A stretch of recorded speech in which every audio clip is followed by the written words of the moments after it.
The thing about this is everyone's a fucking expert, so many people are gonna be like, oh, they're too big, they're too wide. But, you fucking make rap songs so people give a shit about how you cook then. You know what I mean? How's it going? It's me, Himanshu. Today I'm making Bhindi, also known as Okra, also known as ladyfingers, common in American cooking from the South, but also cooking from India. This is kind of key to the whole game because you don't want like the slippery, slidey kind of bhindi. That's why a lot of people don't eat bhindi. Fold them like so. Press them down. Dry them up. I like to let them chill here for like a cool 15 minutes or so. And meanwhile, you can get started chopping the onions now. I don't really know what the right way to peel an onion is, but this is how I do it.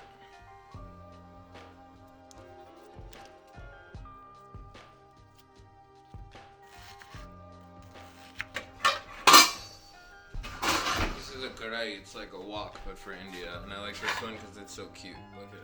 It's key. Just enough to get busy. Now I'm going to chop up the bhindi, the okra, the ladyfingers. You want them like a centimeter or so, a little bit more than a centimeter wide.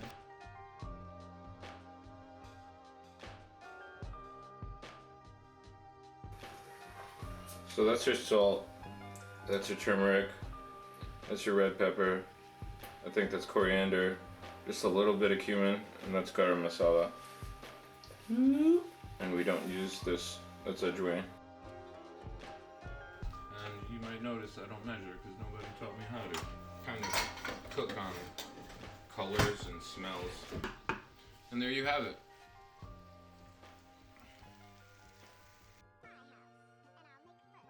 It's not slimy, it's a little crunchy. Tastes normal, and then I added a little bit of extra red pepper for some kick. How'd you rate it? 7. A 7. Why Yeah. 7? Because I feel like 8 or 9 or 10 would be arrogant.